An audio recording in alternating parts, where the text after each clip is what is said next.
자 오랜만에 이적 링크를 좀 들고 왔습니다. 네, 이제 하나하나 이적 시장 얘기를 할 타이밍이 됐어요. 그쵸, 이제 이적 시장이 한 달 남았나? 벌써 5월이고 이제 시즌 마무리가 얼마 안 남았잖아요. 우리가 솔직히 얘기하면은 올 시즌은 진짜 비시즌이라는 게 없어요. 프리시즌이라는 게 거의 없었잖아요. 그쵸. 근데 뭐 사실 지난 시즌부터 뭐 ICC도 하느라 그죠. 2019년 여름에 이제 했었고 2020년 와서는 뭐 ICC는 없었지만 없었죠. 8월에 이제 시즌 끝나고 바로 9월에 시즌 시작하고 하다 보니까 종윤이 형도 그렇고 우리 이제 해설하는 우리도 그렇고 진짜 바쁘게 한 시즌 반을 그냥 쉼없이 달렸던 것 같아요. 맞아요. 졸라 힘듭니다.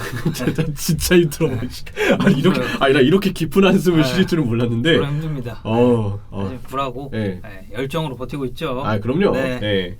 자, 오늘 우리가 이제 볼 거는 맨체스터 유나이티드 이적 링크인데 그 이제 어떤 선수들이 링크가 나는지를 보기 전에 첫 번째로 좀 살펴봐야 될 거는 포그바 재계약 이슈가 있습니다. 그렇죠. 내부적인 이야기를 먼저 다뤄야 되잖아요. 일단 맨유가 다가오는 새 시즌 준비 그리고 선수단 구성에 있어서 역시 포그바의 거치가 굉장히 중요합니다. 포그바에 대한 뉴스들을 최근에 좀 다뤄지고 있는데 사이먼 멀럭이 트위터를 통해서 소식을 전했어요. 맨유는 이번 달에 포그바와 재계약을 논의할 것이다. 주급은 40만 파운드로 추정된다. 라고 했습니다.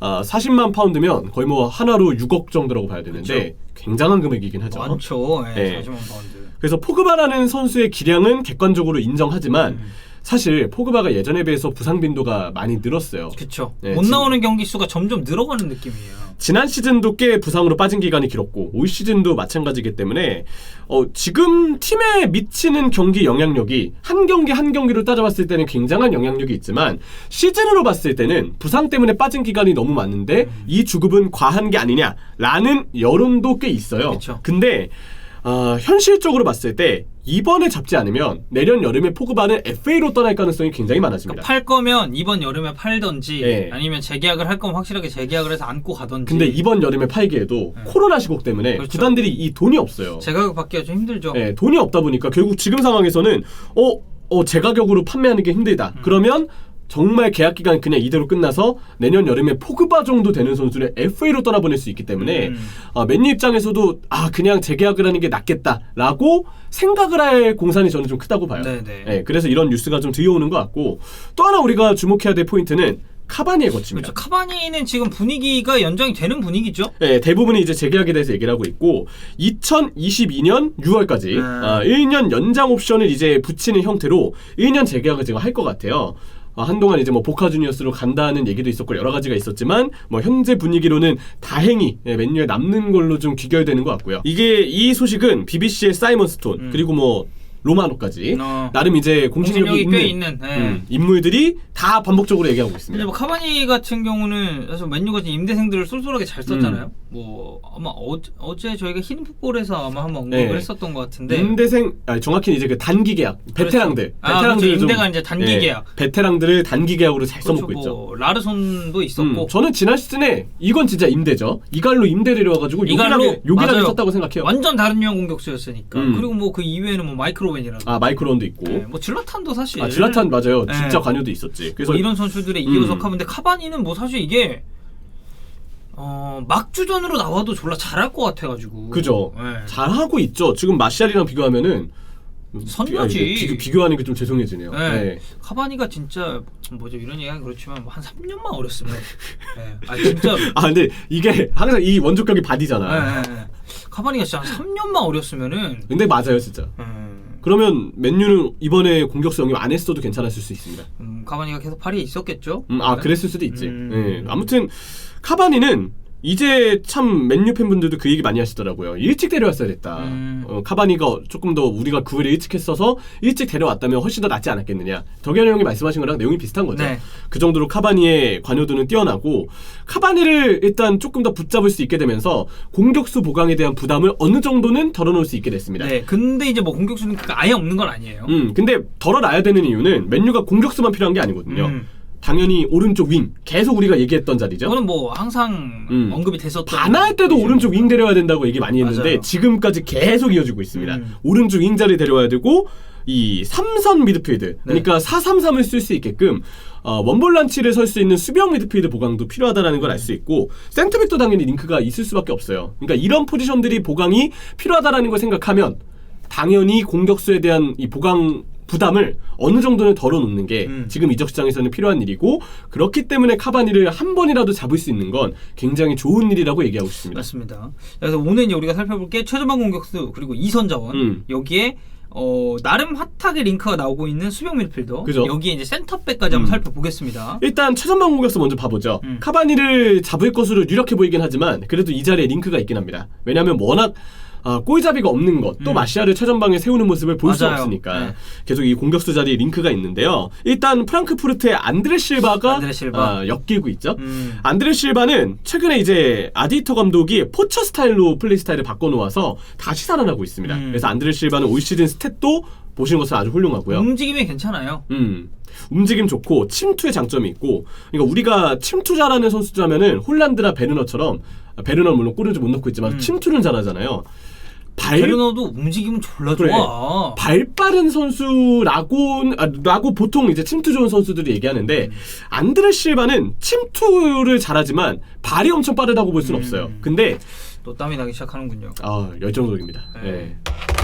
자, 그래서요? 네, 그래서 발이 빠르다고 볼 수는 없지만 저는 이 박스 안에 위치 선정이 되게 좋은 선수라고 생각해요. 그래서 골이 들어갈 수 있는, 또 골을 넣을 수 있는 자리를 그때그때 찾아 들어가기 때문에 안드레 실바가 이 위치 선정을 바탕으로 또 좋은 움직임까지 나오게 된다. 그래서 포처로서, 골잡이로서의 역할은 최근에 정말 눈을 뜬 모습을 보여주고 있고, 근데 저는 약간 우려되는 부분도 있어요. 첫 번째, 밀란에서의 실패 경력처럼 너무 분명한 실패 커리어가 있다는 겁니다. 그리고 그때 이제 뭐 부상 이슈도 꽤 있었고, 무릎이 안 좋다 이런 얘기들도 있었는데 좀 위험 부담이 있는 것도 있고, 추가적으로 어쨌든 포처 스타일의 선수다 보니까 의외로 지금으로서는 프리미어리그에서의 경기 영향력이 과연 카바니처럼 나올 수 있겠느냐, 이거는 약간 걱정해야 될 부분도 저는 있을 거라고 생각해요. 생각을 좀 해봐야겠네. 그래서 그 내용 때문에 안드레 실바는 분명 지금 정말 잘하고 있지만 한편으로는 약간 위험 부담도 안을 수 있는 리스크가 있는 영입니다. 라고 좀 보게 되고요. 2선 자원 보겠습니다. 두 명의 후보군이 지금 유력하거든요. 첫 번째는 아스톤 빌라의 잭 그릴리시. 그릴리시는 데려오면 정말 좋은 자원이죠. 근데 저는 여기에 변수가 다를 거라고 생각해요.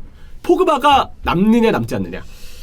만약에 포그바가 없다고 치면은 그릴리시는 무조건적으로 데려와야죠. 그죠. 포그바가 없음으로써 그 자리에서 창의성을 불어넣어줄 자리가 필요한데, 그 자원으로는 그릴리시가 진짜 탁월하잖아요. 볼 운반도 되고 또 워낙 키패스를 잘 넣어주는 선수이기 때문에 이제 활동 범위를 보면은 이제 기본적으로 2선에 위치를 하긴 하지만 밑에 지역까지 내려가서 볼선도 도와주고, 그리고 왼쪽이죠. 왼쪽 측면, 그러니까 그릴리시는 왼쪽 윙포로 분류해도 될 만큼 왼쪽에서 보내는 시간이 많아요. 맞아요. 어떻게 보면. 그래서 그런 부분 때문에 그릴리시는 충분히 이 왼쪽에서 볼 운반과 연계가 가능한 선수고, 그래서 최근에 그 역할을 해주고 있는 포그바가 만약에 팀을 이탈하게 되면 당연히 그릴리시가 그 자리를 메워서 부페랑 같이 뛰는 그림을 그려줘야 됩니다. 근데 포그바가 잔류하게 되면 저는 그릴리시의 영입은 되게 애매할 거라고 생각해요. 왜냐면 기본적으로 그릴리시는 오른쪽을 많이 뛰지 않습니다. 오른쪽을 뛰기보다 항상 왼쪽을 많이 뛰었던 선수고, 그러다 보니까 포그바도 지금 2선으로 많이 나오고 있는 상황에서 포그바가 있는데 그릴리시까지 영입이 되잖아요. 그리고 그릴리시는 당연히 왼쪽을 위주로 뛸 거고, 좀 겹친다. 그러면 중복 포지션의 선수가 많아집니다. 일단 레시포드도 오른쪽보다 왼쪽이 나은 걸 많이 봤는데,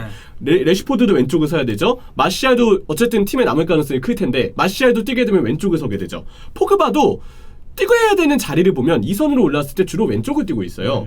게다가 그릴리시도 왼쪽, 뭐 중앙 미드필드로 만약에 뛴다 해도 포그바랑 약간 겹치는 부분도 생각을 해야 되는데 브루노 페르난데스도 같이 공존을 시켜야 되니까, 그렇죠. 여러 가지로 따져봤을 때 중복 포지션의 문제가 많아집니다. 그래서 오른쪽이 더 급한데 포그바가 남게 되면 굳이 그릴리시는 급하지 않다. 그럼 일단은 포그바 영입을 포그바 재계약이 어떻게 되는지에 따라서 그릴리시 쪽 결정이 될 것 같고, 그렇죠. 이제 그 다음에 가장 좀 필요한 자원이라고 할 수 있는 게 제이든 산초입니다. 일단은 우측이고. 맞아요. 우측이기 때문에 저는 산초가 1순위가 되어야 된다고 생각해요. 일단 산초는 오른쪽, 그래서 그러니까 영입 1순위인데 기대 요소가 두 가지가 있습니다. 첫 번째, 누구나 인정하게 되는 이 찬스 메이커죠. 기본적으로 볼을 잡아둔 형태에서 연계, 플레이메이킹까지 가능하니까 선수고, 그러다 보니까 브루노 페르난데스한테 이 부담이 그동안 많이 집중되어 있잖아요. 왜냐면 맨유의 1, 2선 자원들이 모두 침투 유형이다 보니까 최전방의 카바니 정도를 제외하고는 모두 골잡이 스타일입니다. 그린우드도 그렇고 레시포드도 그렇고 마시알 골을 못 넣고 움직임이 둔해서 그렇지 플레이 스타일은 찬스 메이커라기보다는 그렇죠. 약간 골을 노리는 마무리죠. 스타일. 마무리니까. 예, 데니얼 제임스가 그나마 좀 약간 많이 뛰고 드리블 위주긴 한데 이 선수는 플레이메이킹이 되는 선수는 아니잖아요. 그러니까 보면 다 침투 위주의 선수지 뭔가 볼을 잡아두는 형태로 만들어주는 선수는 부페랑 카바니 둘 뿐입니다. 카바니도 어쨌든 최전방 공격수니까 여기서 논외로 봐야 되고 그렇죠. 그러면 사실상 해줄 선수가 부페가 유일하거든요. 이걸 이제 산초가 분담을 해주면서 조금 더 적절하게 1, 2선의 조합이 구성될 수 있다. 그래서 저는 산초의 영입이 필요하다고 보이고 그 이제 맨유가 사실 뭐 이제 산초 우측 얘기를 했지만 앞서서 저희가 포그바 그릴리시 얘기할 때 주로 다뤘었던 게 이제 왼쪽 위주의 공격이 너무 좀 편중돼 있다라는 점이었거든요. 멤버들이 그래요. 네. 왼쪽을 보면 센터백 왼쪽에 맥과이어서죠. 네. 왼쪽 풀백 루크쇼 그리고 왼쪽 중앙 미드필드 왼발을 잘 쓰기 때문에 프레드가 섭니다. 그리고 원톱에 뭐 카바니가 나오건 누가 나오건 전술적으로 왼쪽으로 빠지는 지분이 좀 더 많아요. 그러다 보니까 오른쪽의 경우는 빌드업에서는 아직 관여도가 아쉬운 비사카. 근데 비사카는 최근에 공격은 늘었지만 그래도 빌드업을 잘 풀어나오는 스타일은 아니잖아요. 그렇죠. 그리고 오른쪽 윙도 지금 제임스가 나와도 아쉽고 그린우드가 나와도 점점 좋아지고 있지만 아직은 유망주고 이 상황에서 오른쪽은 애매해. 근데 왼쪽에 빌드업을 할 수 있는 자원들이 확실하게 모여 있습니다. 공격이 그래서 너무 왼쪽 집중형으로 이어지고 있는 게 최근 맨유의 아쉬움인데 산초가 와서 어떻게든 좌우 분산을 좀 시켜줄 필요가 있어요. 저는 산초는 그래서 1순위 매물이어야 한다. 그리고 이제 그 다음이 데클란 라이스인데 네. 이제 데클란 라이스 딜에는 링가드도 같이 엮여 있긴 합니다. 그러니까 뭐 링가드를 웨스트햄이 완전히 영입하는데 뭐 2천만 파운드에 뭐 한 3천만 파운드 정도의 뭐 얘기가 뭐 나오고 있다라는 말도 있었고, 그러니까 링가드를 얹어서 뭐 여기에 현금을 조금 더 보태가지고 데클란 라이스를 데려온다라는 얘기도 있었는데 뭐 개인적으로 저는 데클란 라이스는 굉장히 좋은 영입이 될 거라고 생각해요. 그렇죠. 일단 데클란 라이스가 피지컬은 워낙 뛰어나고 커버 범위가 굉장히 넓고 수비력은 아주 출중하죠. 검증된 자원이고 빌드업이 아쉽다고 보는 분들이 계실 텐데 저는 괜찮다고 생각해요. 굉장히 많이 발전했다고 네. 생각해요. 그러니까 웨스트햄에서 처음에 이제 막 1군으로 떠오를 때는 빌드업에서는 약간 실수들이 있었습니다. 하지만 경기를 거듭할수록 훨씬 더 발전하는 모습이고 최근에는 웨스트햄의 어떤 롱패스 빌드업이나 좌우 측면으로 뿌려주는 빌드업에서 라이스가 주축이 되는 경우들도 제법 볼 수가 있어요. 오히려 소우책이 라이스를 믿고 위로 전진하는 모습까지 보여줄 정도니까.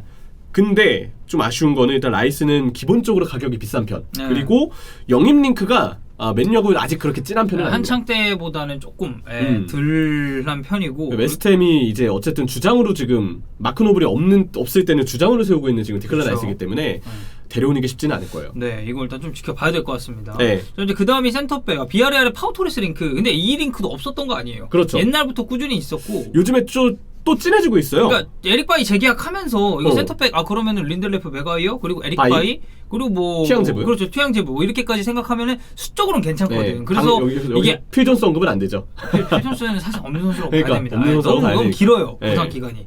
근데 이제 요새 얘기가 조금씩 나오고 있습니다. 그렇죠. 일단 안톤 메아나가 트위터를 통해서 유로 전에 딜을 마치려는 움직임을 맨유가 보여줄 것이다. 유로 때 파우토레스 잘해버리면 이거 뭔가 또 뛰잖아요. 뛰거든.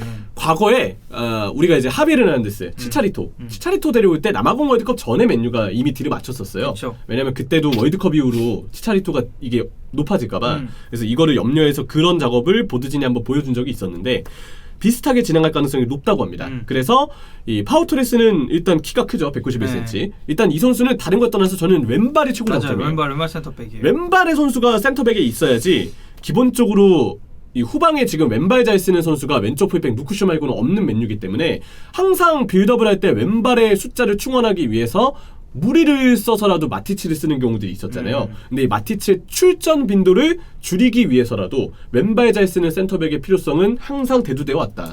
그러니까 뭐 어쨌든 빌드업도 괜찮고 수비력도 괜찮고 그리고 상황, 이 선수가 리딩도 되거든요. 이제 정리를 해보자면 어찌됐건 우측 윙포가 1순위 네. 여기가 이제 제일 필요한 자리고, 그리고 뭐 포메이션을 조금 더 유동적으로 운영하기 위해서는 이런 자원들의 영입이 필요하다라는 네. 게 결론이죠. 어떻게 보면 저는 일단 산초가 가능하다면 정말 1순위라고 생각하고요. 약간 고민스럽긴 한데 사실 저는 삼선 미드필드가 지금보다 더 링크가 많아야 된다고 생각해요. 왜냐면 맨유가 지금 반더비크와 같은 선수들을 살리기 위해서라도 4-3-3 형태로도 다음 시즌을 운영할 수 있는 계획을 세워야 되는데 그러기 위해서는 프레드 맥토미니 모두 원볼란치가 애매하기 때문에 마티치는 당연하고요. 이 자리에 누군가 주전이 될 수 있는 선수가 필요해요. 그래서 저는 좀 더 삼선 링크가 진해졌으면 좋겠고 여기에 약간 더 욕심을 보태자면 오른쪽 풀백 뎁스가 너무 얇거든요. 브랜든 윌리엄스가 지금 아마 제가 볼 때 맨유에서 뛰기보다는 임대를 갈 가능성이 클 거라고 보이는데 이렇게 되면 비사카와 경쟁할 수 있는 비사카의 부담을 줄여줄 수 있는 오른쪽 풀백 자리도 보강은 필요할 것이다. 이런 링크를 좀 희망하고 있습니다. 그렇습니다. 뭐 어쨌든 맨유 이적 링크 받고 저희가 이제 슬슬 다른 클럽들도 네. 링크를 한 번씩 봐야 될 것 같습니다.